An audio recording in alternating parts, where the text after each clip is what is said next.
Chapter 14. Deeds of Robin Hood. In the days of King Richard and King John, there were many great woods in England. The most famous of these was Sherwood Forest, where the king often went to hunt deer. In this forest, there lived a band of daring men called outlaws. They had done something that was against the laws of the land and had been forced to hide themselves in the woods to save their lives. There, they spent their time in roaming about among the trees, in hunting the king's deer, and in robbing rich travelers that came that way. There were nearly 100 of these outlaws, and their leader was a bold fellow called Robin Hood. They were dressed in suits of green and armed with bows and arrows, and sometimes they carried long wooden lances and broad swords, which they knew how to handle well. Whenever they brought anything, it was laid at the feet of Robin Hood, whom they called their king. He then divided it fairly among them, giving to each man his just share. Robin never allowed his men to harm anybody except the rich men who lived in great houses and did no work. He was always kind to the poor, and he often sent help to them. And for that reason, the common people looked upon him as their friend. Long after he was dead, men liked to talk about his deeds. Some praised him and some blamed him. He was, indeed, a rude, lawless fellow. But at that time, people did not think of right and wrong as they do now. A great many songs were composed about Robin Hood, and these songs were sung in the cottages and huts all over the land for hundreds of years afterward. Here is a little story that is told in one of these songs.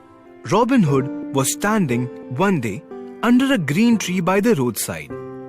While he was listening to the birds among the leaves, he saw a young man passing by.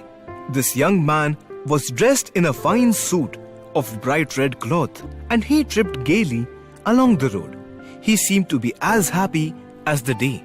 "I will not trouble him," said Robin Hood, "for I think he is on his way to his wedding." The next day, Robin stood in the same place. He had not been there long when he saw the same young man coming down the road, but he did not seem to be so happy this time. He had left his scarlet coat at home, and at every step he sighed and groaned. "Ah, the sad day, the sad day," he kept saying to himself.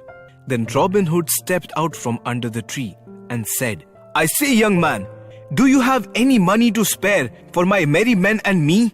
"I have nothing at all," said the young man, "but 5 shillings and a ring." "A gold ring?" asked Robin. "Yes," said the young man. "It is a gold ring. Here it is." "Ah, I see," said Robin. "It is a wedding ring."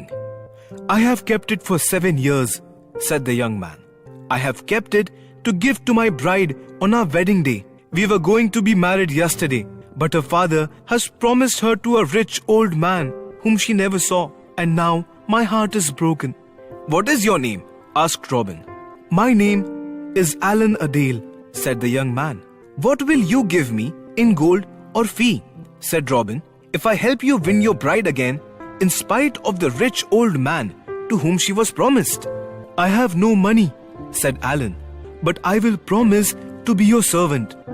"How many miles is it to the place where the maiden lives?" asked Robin. "It is not far," said Alan, "but she is to be married this very day, and the church is 5 miles away." Then Robin made haste to dress himself as a harper, and in the afternoon he stood in the door of the church.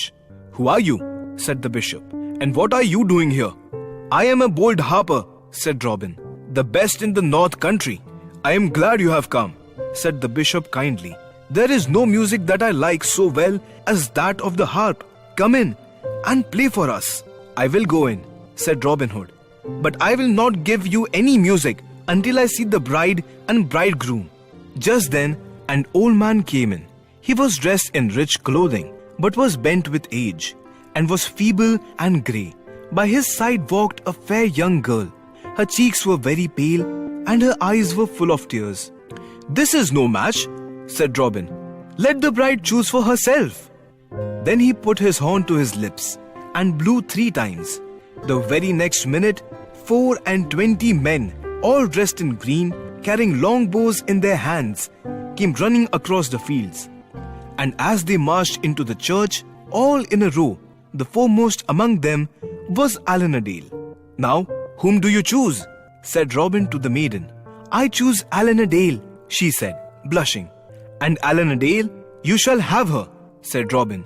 "And he who takes you from Alan-a-Dale shall find that he has Robin Hood to deal with." And so the fair maiden and Alan-a-Dale were married then and there, and the rich old man went home in a great rage.